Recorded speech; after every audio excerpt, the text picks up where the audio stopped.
Olá, Solimar, Olá, Carla! tudo bem? Eu estou bem, e você? Graças a Deus, aprendendo a lidar com as minhas emoções para conseguir sucesso na vida pessoal, profissional e Ô, familiar. Carla, vou contar um segredo para você, você não conta para ninguém. Esse é o meu maior desafio, lidar com emoções. É, né? Ai, Carla, é minha dificuldade. Mas você não está sozinho nessa, não. Eu acho que todos nós estamos aprendendo a conviver com as nossas emoções, saber interpretar essas emoções, né, que são nossos sentimentos. Mas estamos todos no mesmo barco. Sinta-se acompanhado. Não, eu tenho o perfil comportamental lá do DISC, que a minha parte racional é extremamente desenvolvida, mas a minha parte emocional está lá embaixo. Então, hoje você vai me ajudar muito hoje aí com a live. Espero, espero aprender bastante coisa com você para treinar minhas emoções. A gente vai trocar umas ideias aqui, né? Mas é muito importante lembrar que às vezes, porque a gente lida com emoções, com comportamento, às vezes a gente passa para as pessoas uma ideia de que a gente não tem esse problema. Nós não temos Eu problema, tenho. lidamos assim 100%. Não é verdade, né? Nós temos os nossos dias de chuva, temos os nossos dias de sol, tem dia que você está sorrindo, tem dia que você não está tão alegre assim. E o importante é continuar no jogo. Sempre falo isso. O importante é continuar no jogo. É isso daí. Estou tentando. Então, Carla, fala um pouquinho, antes de entrar no assunto daí do como treinar as nossas emoções, né, e vencer os desafios aí do dia a dia. Fala um pouquinho da companhia do cérebro pra gente. Pois a Cia do Cérebro, ela é uma empresa voltada para saúde, treinamento, desenvolvimento pessoal, profissional. Ela trabalha a partir das técnicas de biofeedback e de neurofeedback. Então, a gente treina o seu cérebro para você conseguir domar as suas emoções. Porque cérebro, corpo, né, a gente está totalmente interligado. Então, nós somos um todo que funciona de forma harmônica, né? Pelo menos a gente tenta entrar nessa homeostasia, nesse equilíbrio. A CIA do cérebro, ela vai trabalhar treinamento de todas as disfunções comportamentais, né? Aqueles problemas lá que incomodam as pessoas, hiperatividade, ansiedade, depressão, síndrome do pânico, como também é coadjuvante no tratamento de doenças crônicas, pós-cirúrgicos, pré-cirúrgicos, porque o que a gente faz é trazer a estabilidade emocional desse cliente. Porque a partir da sua estabilidade emocional, eu sei que esse sistema está em equilíbrio, ele está saudável. Então, todas as vezes que a gente está em distonia, que a gente está disfuncionando, a gente está entrando num processo perigoso que pode causar doenças, que pode nos levar a situações nada vantajosas para a nossa estrutura cerebral, para o nosso corpo, para as nossas famílias, para o nosso trabalho. E a Cia do Cérebro, então, é uma empresa que trabalha com tratamento, terapia e treinamento com neurofeedback e biofeedback. Então, antes de eu te fazer a primeira pergunta sobre o nosso tema de hoje, vai ter várias perguntas para você hoje. Eu vou te pedir para você clicar no aviãozinho, tem um aviãozinho aí no seu celular, clica nele e convide os seus amigos para assistir nossa live. Quem está assistindo a live também, se for possível, clica todo mundo no aviãozinho e vamos convidar as pessoas, né, para participar da live. Estou vendo alguns coraçõezinhos subindo aí. O Instagram adora corações, então se vocês puderem continuar mandando corações durante a live, eu e a Carla do Instagram também ficaremos muito felizes com você. Então, Carla, explica pra gente um pouco o que são emoções. Então, as emoções, eu gosto muito de uma definição do Pedro Calabres, que ele fala que as emoções são programas de ações coordenados pelo cérebro que gerenciam uma série de alterações no nosso corpo. Então, são coisas que acontecem na nossa cabeça e que vão resultar em ações e reações por todo o nosso corpo. Essas são as emoções. Respondido? Respondido. Muito bem respondido. Certo? Você pode também me perguntar quais são as nossas 5 emoções primárias. Então vamos lá. Eu sei que uma delas é a raiva. Isso! Ou a não sei. Então eu vou contrapor a raiva com a alegria, que é uma outra. É uma outra? E aí, em contraponto... Medo é uma também primária? O medo? Medo. E uma que as pessoas não se atentam muito, que é o nojo. Ah, é? Nojo. Então nós já temos 4. Não, aí a alegria, o medo e o nojo? Medo, tristeza, alegria, raiva e nojo. Entendi. Então, dessas 5 aí derivam as outras. Na realidade, alguns teóricos colocam até uma quinta, mas isso é um caso bastante contraditório. O que é interessante da gente... Isso é uma discussão muito teórica que não interessa às pessoas que estão nos assistindo agora, provavelmente. Mas o que é legal da gente perceber nas emoções é que as emoções, elas são sempre inconscientes. A gente não tem consciência das nossas emoções.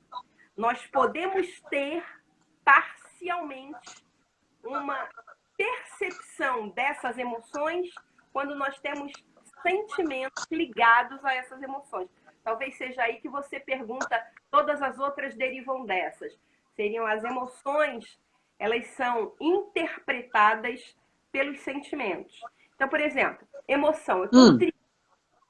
E é verdade, hoje eu estou triste, muito triste, de verdade.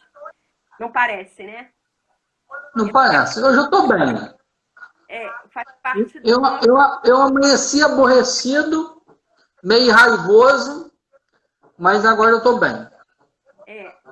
Isso faz parte do treinamento. Eu pensei em falar, olha, eu não vou fazer a live porque eu estou muito triste.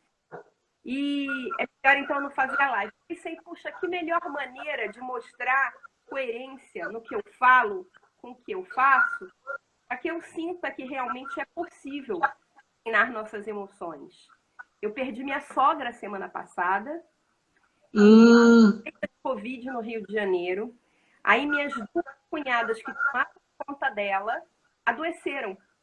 Meu marido ficou lá durante 10 dias, voltou hoje de manhã, eu fui buscá-lo hoje de manhã, tomamos o café da manhã por volta da hora do almoço. Ele teve que voltar para o Rio, porque uma delas foi internada. Então hoje eu estou bem triste. Essa é a emoção. A emoção é tristeza. Aí qual é o sentimento que eu vou ter com a tristeza? O sentimento que vem dessa emoção tristeza, ele vai estar intimamente associado ao meu padrão de crenças, as experiências que eu tenho e a minha própria consciência, né? Porque a emoção, ela é inconsciente, mas eu posso trabalhar para entender o que eu estou, qual é a minha emoção, para conseguir chegar nesse sentimento e conseguir treinar isso. Porque emoção, a gente pode mexer no volume da emoção, se ela é muito intensa ou se ela é pouco intensa. E a gente pode também treinar a interpretação. Vários teóricos de várias áreas falam, o importante não é o que fazem com você, mas é o que você faz com o que fazem com você. Esse que é o X da questão. Então, por exemplo, se eu estou no trânsito e alguém me corta e eu quase bato e pego uma senhorinha no ponto de ônibus, a tendência é eu ficar o quê? Com muita raiva, né? Na maioria das vezes, eu vou ficar com muita raiva. Mas eu também posso ficar com medo. E a raiva pode não chegar para mim, não é? Ao que vai acontecer dentro do meu cérebro, eu não sei. Vai depender muito daquele momento, daquele contexto. Mas eu posso abaixar o vidro e xingar a pessoa, botar o dedo para fora e fazer 1000 gestos obscenos, ou eu posso simplesmente pensar, vai que tem alguém quase morrendo dentro desse carro e essa pessoa está apavorada para chegar num hospital. Daí, quando eu penso assim, a raiva, ela desarma. Esse circuito desarma. Ou eu posso colocar maior fogo nessa fagulha, esquentar isso bastante. É o que, na maioria das vezes, quando a gente não está tentando descobrir como é que a gente funciona, isso é inteligência emocional, eu vou deixar as emoções tomarem conta de mim. Então, no trabalho, eu vou ser o pavio curto, em casa, eu vou ser a irritadinha, vou ter dificuldade nos relacionamentos, vou adoecer mais, porque uma pessoa que tem ansiedade, que tem emoções muito intensas, ela certamente vai estar em desequilíbrio, vai adoecer mais. Sistema imunológico afetado, enfim, parte cardiovascular, muscular, linfática, hormonal, tudo é afetado pelas nossas emoções. Entendi. Deixa eu te fazer uma pergunta. Deixa eu fazer um comentário. Eu usei bastante com os empresários agora logo que estourou a crise, né? Eu usei bastante isso com os empresários, isso me ajudou bastante nas consultorias, até pela mudança de postura deles. Então, se a gente pesquisar um pouquinho na internet, né, sobre as fases da emoção, quando acontece uma tragédia, um problema sério, uma crise, alguma coisa, né, tem lá a negação, a raiva, medo, depois a gente fica triste, depois a gente aceita, e depois a gente faz uma interação, ou seja, a gente começa a interagir com essa nova situação para a gente mudar a nossa postura, ou mudar a nossa vida para se adequar a essa nova realidade, né? Então, eu mostrei isso muito para os empresários e falei assim, ó, você quer sofrer menos? Vamos tentar ir mais rápido para a fase de interação? Vamos sofrer, vamos passar mais rápido por essa fase de sofrimento, de negação, raiva e medo e tristeza, e vamos tentar aceitar a realidade e vamos começar a interagir com essa realidade para a gente começar a subir o nosso morro, porque a gente foi com vale, né? E aí eu consegui uma resposta positiva de muitos empresários, né? Eu pegava uma imagenzinha lá no Google, mostrava isso daí numa imagem, tem um monte de imagem mostrando isso, né? Eu pegava uma imagem, mostrava isso e o resultado foi muito bom, certo? Aí vai minha pergunta. A gente acaba lutando, tentando fugir dessas emoções. Ou tem gente que luta, tem gente que foge, e aí vai.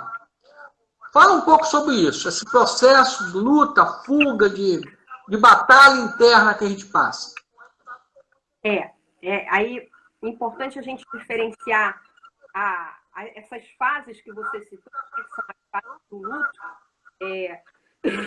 Quando você fala de luta, fuga, a gente fala do fight, flight, frozen, né?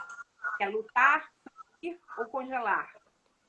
Esse eixo, conhecido por eixo HPA, é o circuito neuronal que esse estímulo, essa emoção, essa informação chega ao cérebro, quais são os departamentos que essa informação percorre, hipotálamo, pituitária, adrenal, HPA, né? Esse sistema, ele está lá no nosso sistema límbico, nosso cérebro emocional. O que acontece quando eu estou com esse meu eixo hiperativado? Eu vou estar o tempo inteiro hipervigilante, muito ansioso, hiperfocado, com batimentos acelerados, com pupila dilatada, com tensão muscular, enfim, uma série de alterações, aquelas que nós falamos ao início da live, que é esse padrão de ações coordenadas pelo cérebro que gerenciam essas alterações do nosso corpo. Esse eixo HPA, ele é extremamente nocivo quando acionado de forma agudizada e crônica ao mesmo tempo. Porque o estresse, ele é necessário. E o estresse, ele é necessário. O distress, não. Então, se você está o tempo inteiro ansioso, nervoso, agitado, hipervigilante, você vai começar a enferrujar o seu sistema. Por quê? Para você estar nesse eixo luta-fuga, você está jogando uma grande quantidade de cortisol e de adrenalina na sua corrente sanguínea e neurotransmissores no seu cérebro responsáveis por essa conexão sináptica para você alcançar aí o que você está querendo. Isso de forma crônica, agudizada, né? Crônico e agudo, são dois processos. Isso vai te levar a uma fadiga, vai consumir músculo, vai te levar a resistência insulínica, pode te levar a uma série de pressão arterial alterada, diabetes. A diabetes, a resistência insulínica está muito ligada a isso. Porque quando você tem um aumento grande de cortisol na sua corrente sanguínea, automaticamente você vai ter que produzir mais glicose. Então fica essa bagunça aí, né, de insulina, glicose, cortisol, fazendo essa bagunça no seu sistema. Ora, essa situação, ela é sempre associada a processos inconscientes. Porque quando você toma consciência do que está acontecendo, você começa a estabelecer um ritmo diferente para a intensidade disso tudo. Ora, eu tive uma perda enorme, isso eu estou falando hipoteticamente, tá? Eu tive uma perda enorme com a pandemia, com o fechamento das empresas e comecei a perder muito dinheiro. Vai adiantar eu arrancar os cabelos da cabeça, eu brigar com todo mundo em casa, eu gritar com os meus colaboradores? Eu não vou resolver a situação. Quanto mais equilibrado eu estiver, quanto mais consciente das minhas emoções e dos meus sentimentos eu estiver, mais fácil vai ser planejar para tomar decisões. Daí, a importância no mundo corporativo, na cultura organizacional, a importância da gente gerir bem as emoções. Porque um CEO, um administrador que está em desequilíbrio, ele vai tomar atitudes extremamente inadequadas. Para falar o mínimo, inadequadas. Bom, deixa eu fazer um testemunho aqui. Eu coloquei o nome da minha empresa de Mentor Soluções Empresariais e não tinha uma formação em mentoria. Eu fazia, mas não tinha formação. No ano passado, eu resolvi fazer a formação e numa dessas situações da vida que acontece, que a gente não sabe o porquê, mas acontece, eu acabei comprando um treinamento do Instituto Olus. Eu nunca tinha ouvido falar, mas eu comprei. E minha busca pelo curso era por ferramentas. Eu queria ter acesso a um monte de ferramentas para me formar, me qualificar como coach e mentor. Ok. Para minha surpresa, o curso que eu comprei é de coach e mentor humanizado. O começo do curso foi uma luta. O começo do curso foi uma luta. Nada de ferramenta, só emoções, só parte emocional, comportamental, como lidar, inteligência emocional, inteligência comportamental, como lidar com isso tudo. uma luta para mim.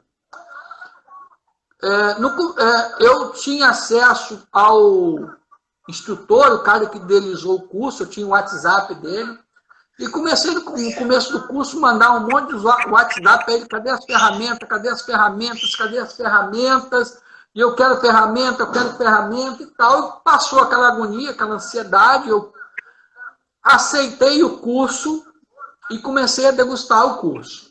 Resumo da ópera, eu concluí o curso, tenho uma outra percepção do que é ser coach, do que é ser mentor, mais para o lado emocional do que para o lado racional.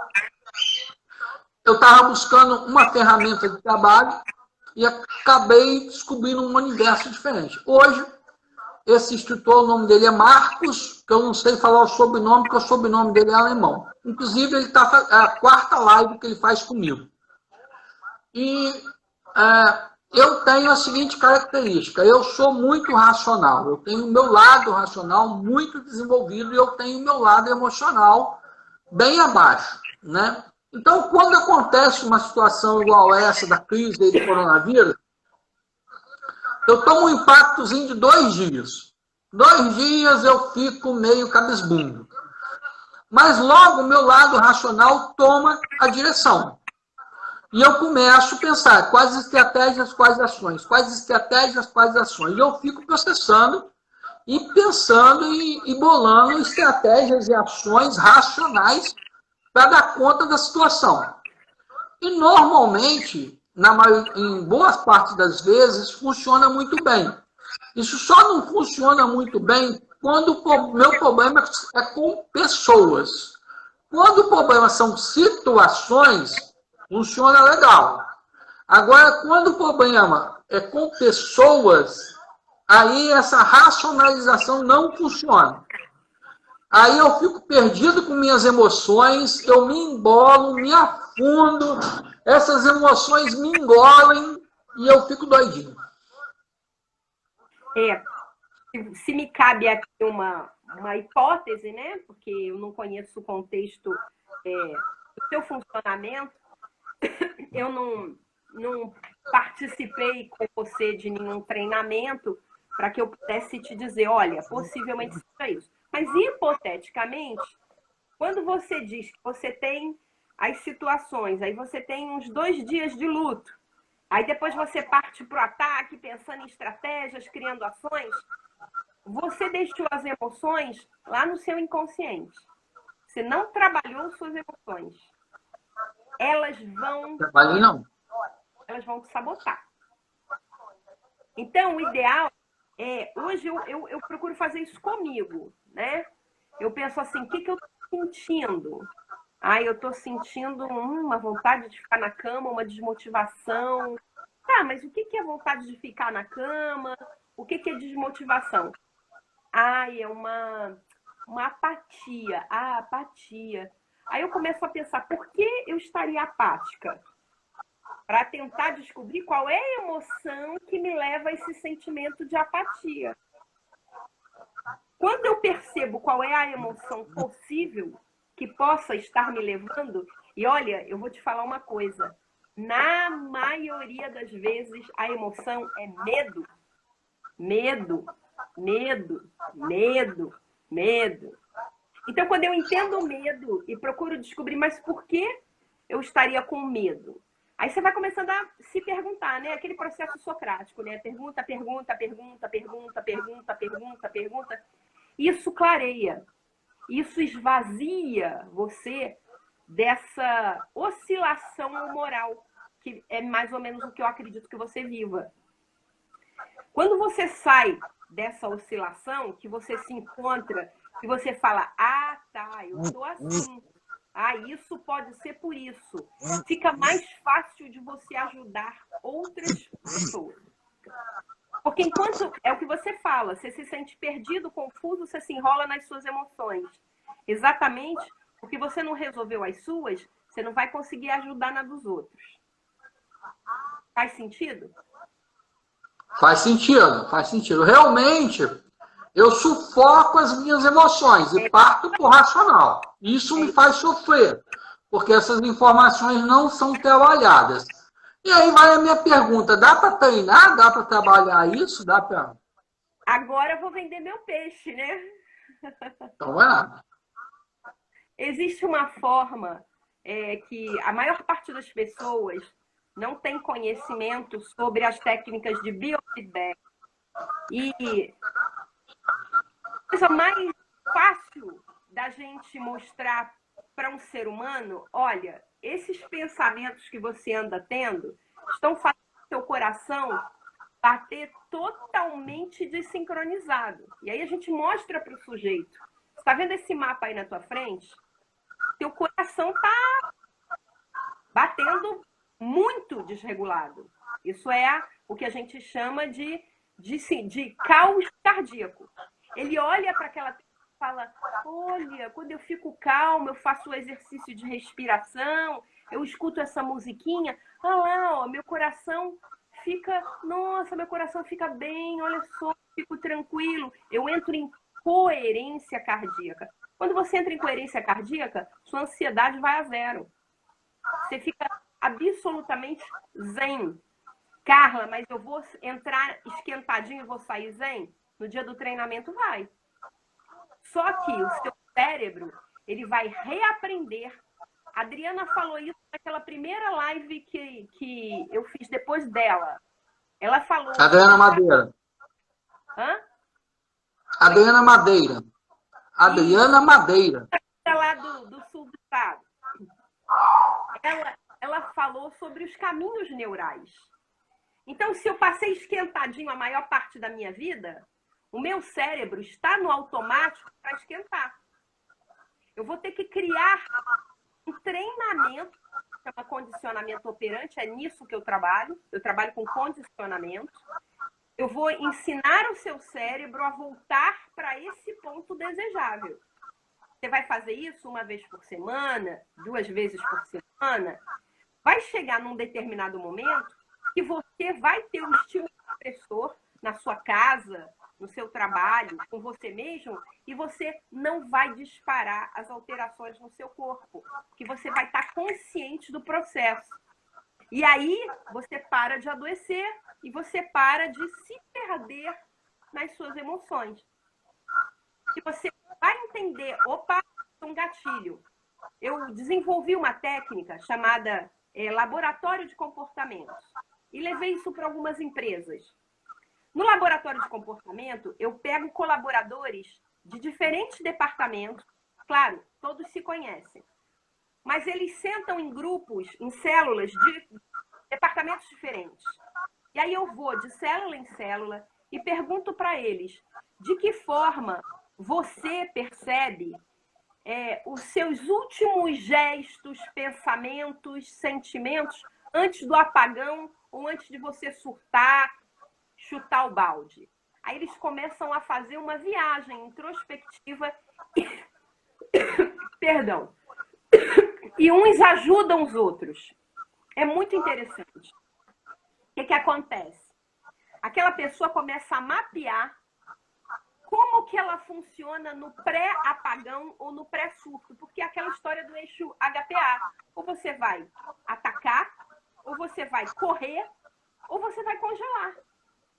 E aí você começa a perceber, peraí, antes de eu tocar a gasolina no pavio, o que acontece? E aí quando você entra nesse processo de consciência, você consegue controlar com o tempo, com o condicionamento, esse processo. Para isso eu uso várias técnicas de biofeedback. Neurometria, cardio emotion, a própria terapia cognitiva, que não funciona como biofeedback, mas ela tem uma assertividade incrível para essa questão da consciência do processo, mudança de crença, quebra de paradigma e ressignificação dos nossos comportamentos. Entendi, meu peixe? Vendeu seu peixe. Parabéns. Fui claro? Então tem jeito, tem como treinar, tem como controlar, tem ferramentas, tem metodologia. Dá para aumentar dá para aumentar o tamanho do pavio. A pessoa que tem um pavio muito curto, que estoura muito rápido, dá para aumentar esse tamanho do pavio, então. Dá para aumentar o tamanho do pavio, dá para controlar se vai tocar fogo no pavio ou não, dá até para acender o pavio e ficar segurando para a hora de assoprar. Então, controle através do condicionamento operante, ele é extremamente indolor, não invasivo, ele é rápido, é sem remédio. Sem remédio. E pode ser usado em qualquer idade, né? A partir dos 5 anos a criança já consegue sentar e entender, e sem idade máxima. Entendi. Entendeu? Pois é, eu acho que... Eu acho não, né? Eu percebo que essa parte emocional já era um fator crítico dentro das empresas, né? E atualmente, agora, com essa mudança que a gente está vivendo, né? Esse novo momento aí, essa parte emocional ainda vai ser mais fundamental, mais predominante dentro nas equipes, nas empresas, nos gestores, né? E um grande desafio nosso vai ser tentar mudar a chave, né? Para que a gente consiga controlar nossas emoções negativas, que você acabou de citar, e tentar focar, né? Treinar para focar nas emoções positivas e nos pensamentos positivos. E aí eu acho que esse é o grande desafio agora do nosso momento, né?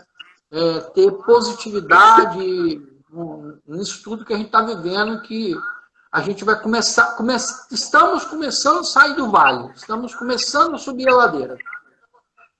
As emoções, no meu entendimento, as emoções são sempre positivas. Por quê? Elas são necessárias, porque elas nos impelem à ação, e elas são necessárias porque elas asseguram a nossa sobrevivência.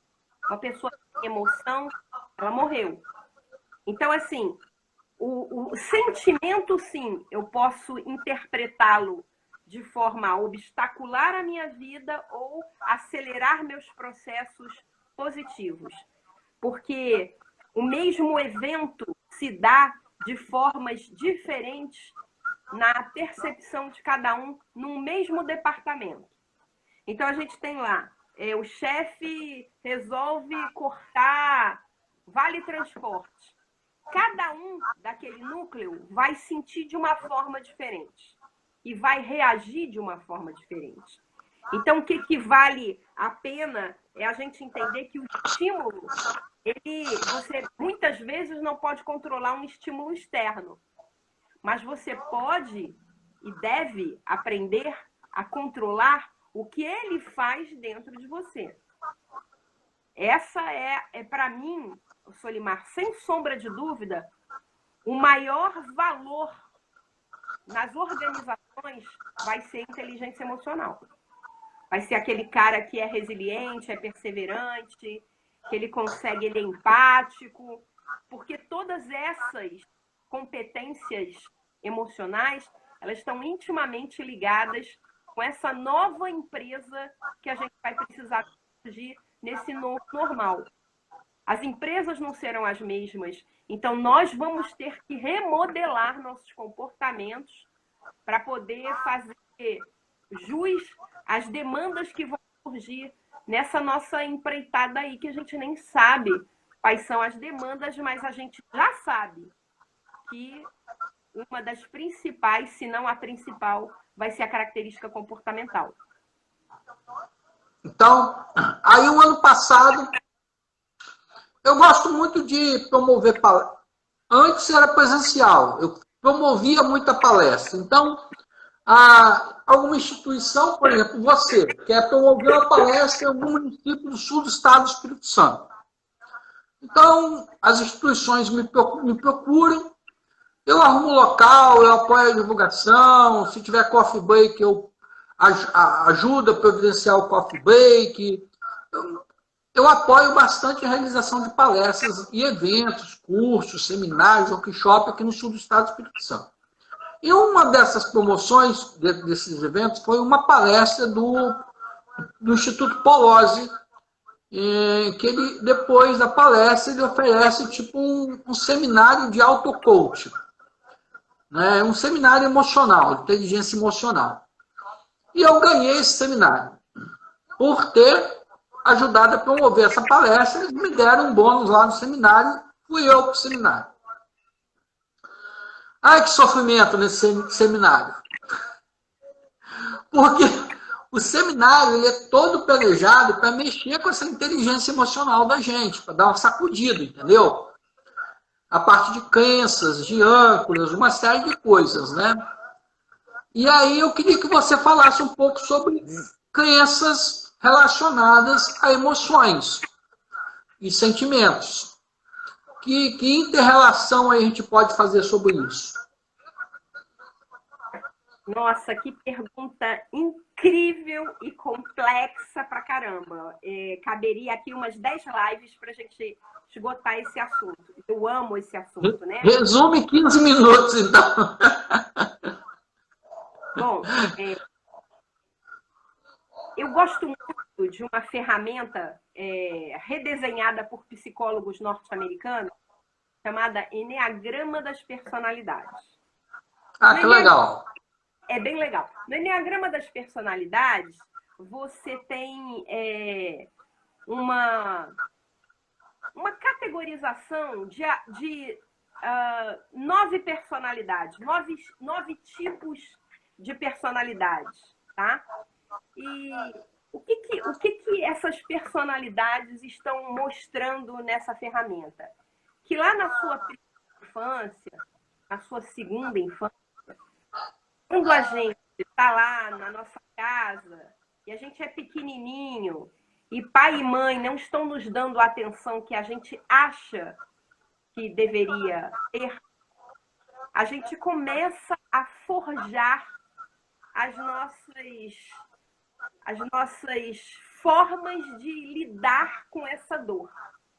Só que a gente é pequenininho, então a gente não tem nenhum recurso para entender que a mamãe não te pegou no colo porque ela estava com um bebezinho mamando um recém-nascido, então ela não ia poder te pegar no colo. Naquele momento você se sente rejeitado, não amado, abandonado, rola medo, rola uma série, pode rolar tristeza, pode rolar raiva, e depois você vai lá sentar o bonequinho na cabeça do seu irmãozinho quando ele estiver dormindo no berço. Uma série de coisas que acontecem. Como a gente não tem o hábito, e até os 8 anos, salvo engano, você não verbaliza emoção, você não sabe dizer, tô triste, mamãe, me pega no colo também. Você não tem essa capacidade. Isso só vai acontecer depois dos 8 anos de idade. Você leva essas tristezas, esse sofrimento psíquico ao longo da sua vida. E aí você vai construir todas as suas crenças que são absolutamente inconscientes. As crenças só se tornam conscientes quando você começa a treinar e a entrar em contato com elas para entender o que isso está fazendo aqui dentro da minha cabeça e provocando essa confusão na minha vida. As crenças, elas fazem parte de um conjunto de valores. São as lentes, eu falei isso na live passada, são as lentes pelas quais eu interpreto o mundo. Então você que lida com pessoas o tempo inteiro, você vai perceber que há pessoas que são extremamente negativas, pessimistas. Você fala A, ela vem com 50 mil problemas que esse A que você falou podem desencadear. Já outras são extremamente otimistas. Você fala A, ela fala, pode ser isso, pode ser aquilo, vamos fazer isso, vamos fazer aquilo. Né? O mundo se divide nessa... O mundo está polarizado, né? Entre esses alegres e incentivos e motivados e essas pessoas mais negativistas, pessimistas, que vão provavelmente jogar na retranca. As nossas crenças, elas vão elas são um termômetro de todas as nossas ações, de todos os nossos pensamentos, de todos os nossos sentimentos. Isso é muito sério, porque você pode passar uma vida inteira enganada e descobrir aos 60 anos de idade que tudo que você fez podia ter sido feito de forma mais fácil, muito mais prazerosa, e você ia estar muito melhor do que você está, provavelmente sem adoecer. Descobrir crenças, entender quais são as crenças que nos levam para frente, quais são as crenças que nos trazem para trás, é extremamente importante. E aí, eu vou pedir às pessoas maravilhosas que estão me dando a honra de me ouvirem nesse momento, a você, meu querido amigo Solimar, e a Adriana, que deve estar aí por perto, eu vou contar para você de uma crença limitante que eu descobri em 2006. Eu sou filha de empresário que sempre esteve envolvido com grandes negócios, mas que sempre teve uma flutuabilidade financeira grande. Durante até os meus 18 anos, eu vi meu pai quebrar seriamente 2 vezes. E era um cara inteligentíssimo, falava várias línguas, tinha várias faculdades, um cara hiper preparado. Ele tinha uma crença que vinha lá do pai dele, que veio de Portugal aos 13 anos de idade, sozinho, no navio, que trabalhou em um bar na Praça Mauá do Rio de Janeiro, fez a vida, sustentou família e morreu aos 42 anos de idade. Meu pai fez a mesma coisa e morreu aos 44 anos de idade.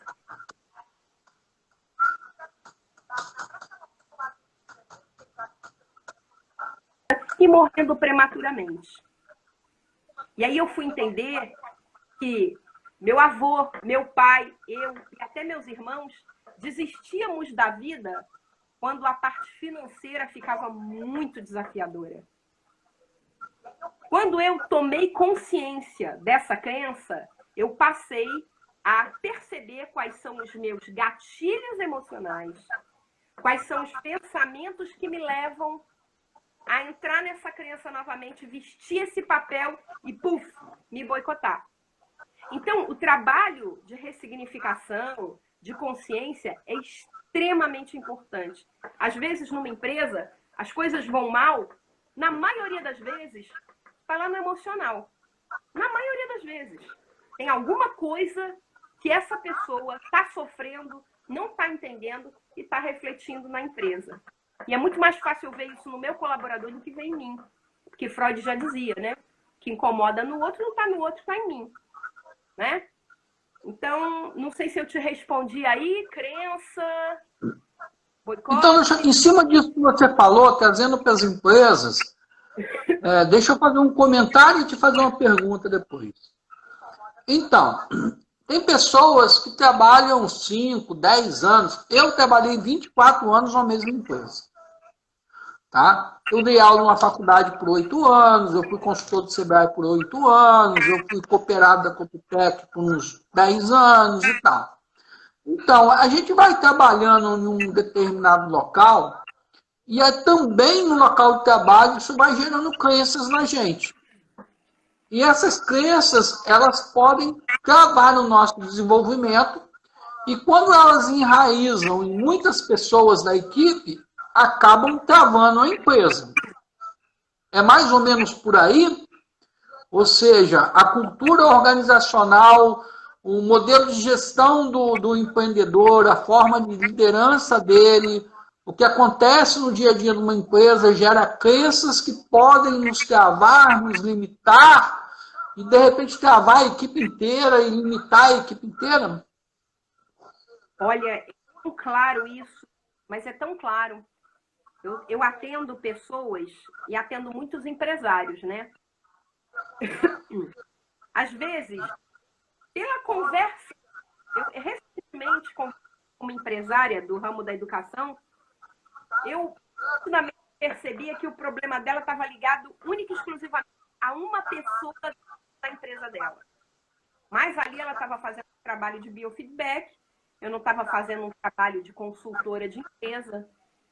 E eu observava isso, como que aquele comportamento de uma única pessoa na empresa dela estava contaminando o clima organizacional daquela empresa. E ela, claro, tendo reflexos profundos na questão financeira. Óbvio, energia vai mal, clima organizacional prejudicado, menos faturamento, porque menos produção, porque mais absenteísmo, porque maior o turnover, enfim, aquela coisa toda que você já conhece. Aquele ditado que uma laranja podre estraga as outras, eu acredito plenamente nisso. Então, é para mandar embora a laranja podre? Não! Vamos limpar aquele mofo, vamos dar um banho de água com sabão naquela laranja, vamos dar vamos botar a laranja um pouquinho na geladeira, ver se ela fica mais firmezinha. Vamos tentar salvar a laranja. Eu sou absolutamente contra o descarte. Eu gosto da reciclagem.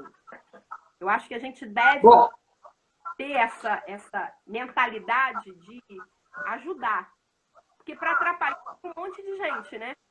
Então, deixa eu contar a situação para você em cima disso.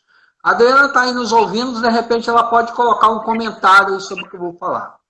Eu e a Adriana fizemos consultoria para uma empresa aqui em Cachoeiro, um empresário que ele é muito dominante, certo? E ele tem muita dificuldade de comunicação com a equipe. Ele tem dificuldade de se comunicar e de orientar e de, né, se interrelacionar com a equipe dele. Aí a Adriana começou a fazer consultoria na parte como psicóloga organizacional, um pouco no RH também, e eu mais na parte de gestão, parte financeira, parte estratégica. Aí precisava de um funcionário. A Adriana fazia todo um trabalho de recrutamento, seleção, entrevistava um monte de gente, aplicava teste, escolhia a pessoa e pum, agora vai. Daí, a 3 meses, a pessoa saía.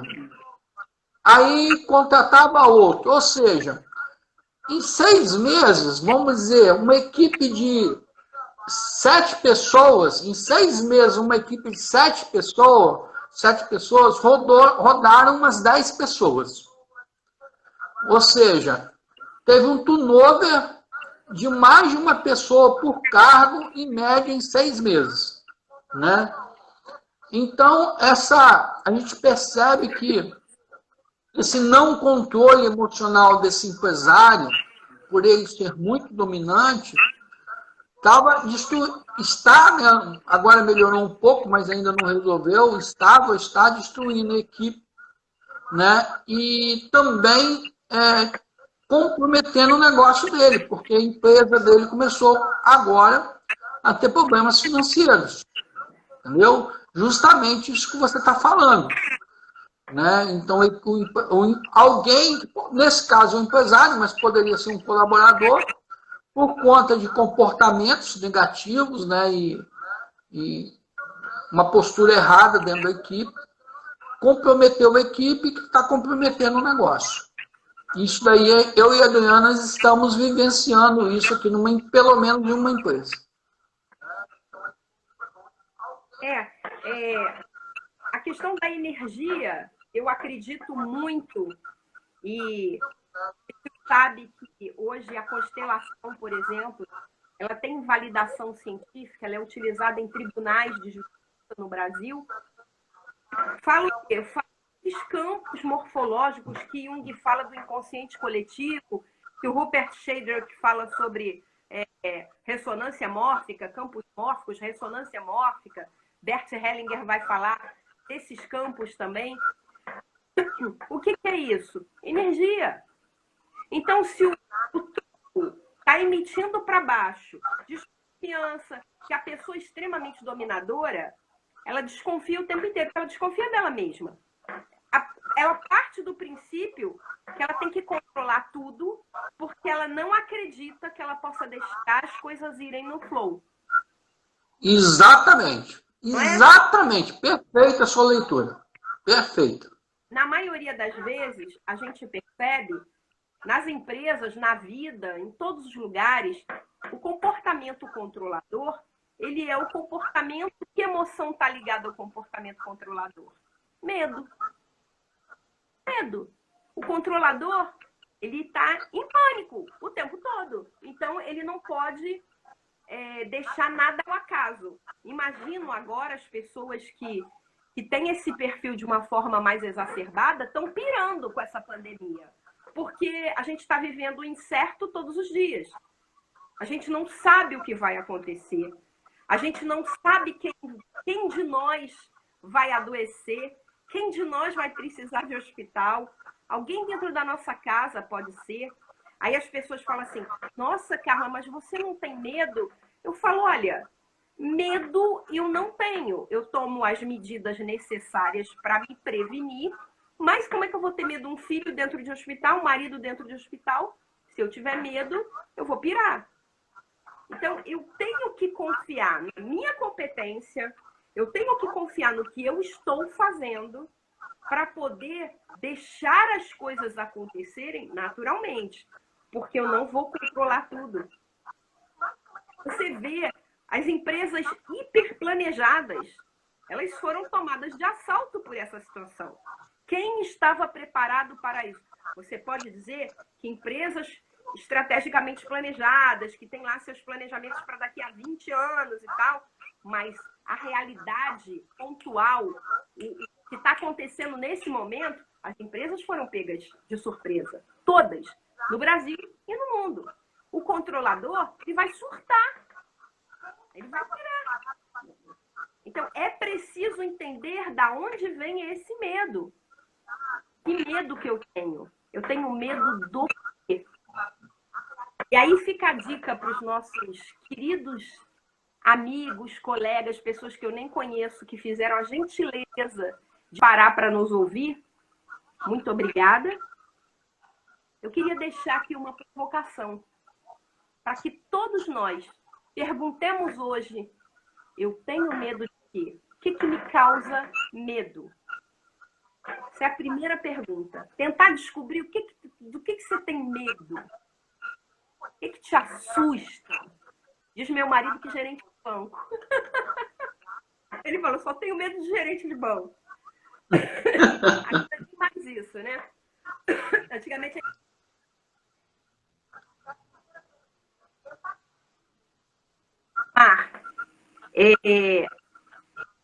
a gente pode aprender muito com a gente mesmo.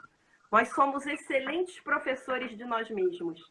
E quando a gente é aluno da gente mesmo e professor da gente mesmo, a gente consegue relativizar todos os erros e falhas daqueles que convivem com a gente.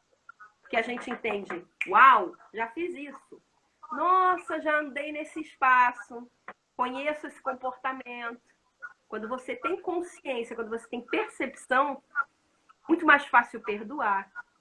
A empatia, ela vem por osmose. Fica tudo muito menos pesado. Fechou? Okay. Mais ou menos.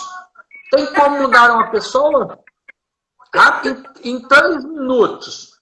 Você tem 3 minutos, hein? Tem como mudar uma pessoa? Tem, se ela quiser. Se ela quiser, ela pode sair do 8 e para o 80. Se ela quiser. A gente diz que existem pessoas que precisam dessa permissão e desse desejamento. Mas, assim, eu acredito que, no mínimo, você precisa de vontade de chegar e sentar na cadeira do terapeuta para ele colocar os aparelhos em você. Então, algum nível de desejo, motivação intrínseca, né? Vem de dentro, ninguém motiva ninguém a nada, você pode estimular, motivar só você com você mesmo. Mas quando a pessoa quer, impressionante as mudanças que eu assisto diariamente na CIA do cérebro. Eu tenho um empresário do refrigeração, tive, né, comigo, que ele era uma figura. A esposa dele, psicanalista, levou ele para mim e falou, olha, você dá um jeito no meu marido, porque eu não aguento mais ele, e na empresa ele está causando muito problema com o sócio, comigo e com os colaboradores. Rapaz, esse cara mudou de um jeito. Do pavio curto, ele virou o chefinhozinho da empresa. Mas ele quis mudar. Ele tomou consciência dos processos dele. Ele entendeu quais eram os gatilhos emocionais dele. E a gente trabalhou muito a questão do biofeedback. E ele tinha um problema respiratório que facilitava muito ele ter problema de dormir. Então, ele tinha apneia. E aí, se você não dorme, você tem muitos problemas. Às vezes você vai ficar agressivo, às vezes você vai ficar sonolento. Mas, enfim, ele quis mudar. Ele ama a esposa, ele não queria perder o casamento. Ele adora o que ele faz. Então, quando você quer, você pode mudar. Para isso, você precisa querer, ter perseverança e ter resiliência para estar ali em condicionamento. Se você fizer isso, é totalmente possível mudar para o jeito que você quer. Quando você fica em sintonia, quando você está equilibrado, né? Você está em coerência cardíaca, você está em homeostase, você vai ter tomadas de decisões equilibradas, você vai ser aquele cara que o circo está pegando fogo e você vai estar analisando ali o que você pode fazer de melhor. Claro, guardadas as devidas proporções, né, gente? Mas, enfim, a pessoa equilibrada, ela é muito, muito, muito mais assertiva. Então, respondendo 100% a sua pergunta, pode, contanto que ela queira. Ok. Carla, eu queria te agradecer. Muito obrigado pela sua presença mais uma vez, certo? Pela sua disponibilidade, o seu carisma, a sua simpatia, o seu sorriso, os seus conhecimentos, os seus ensinamentos. Muito obrigado. E aí eu passo a palavra para você. Você vai falar se você está se sentindo melhor depois da live. E também para você agradecer as pessoas aí que estão nos acompanhando na live.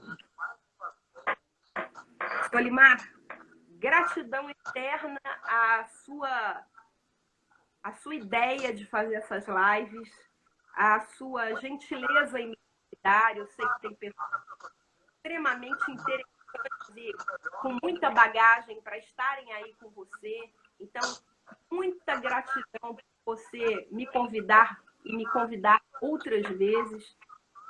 Gratidão por todas essas pessoas que eu conheço e as que eu não conheço também, que estaram aí, escreveram coisas que eu não consigo ler enquanto eu estou falando, porque eu fico um pouco perdida ainda, mas gratidão. E eu quero fazer uma coisa que, se você me permite, Mar, Claro. Os músicos dedicam músicas, né? Os artistas dedicam suas obras. Eu quero dedicar essa live à minha sogra, que partiu semana passada. Então, essa live fica para Dona Vilma. Meu amor, minha gratidão e meu pedido de desculpas público por todas as coisas que eu posso ter deixado de fazer para ela. Então, muito obrigada. Que vocês tenham um lindo final de semana. Fiquem com Deus e eu espero que nós nos vejamos muitas outras vezes, dividindo aí nossas alegrias, nossos conhecimentos, nossas informações. Muito obrigada, Solimar. Beijão aí, Adriana, que deve estar perto. Gente, de coração, vocês me fizeram me sentir melhor pela energia, pelos coraçõezinhos aí. Solimar, mais uma vez, fiquei melhor com a live. Obrigada. Que bom, Carla. Eu acho que quando a gente compartilha coisas boas, a gente recebe coisas boas, né? É a lei da reciprocidade. Então,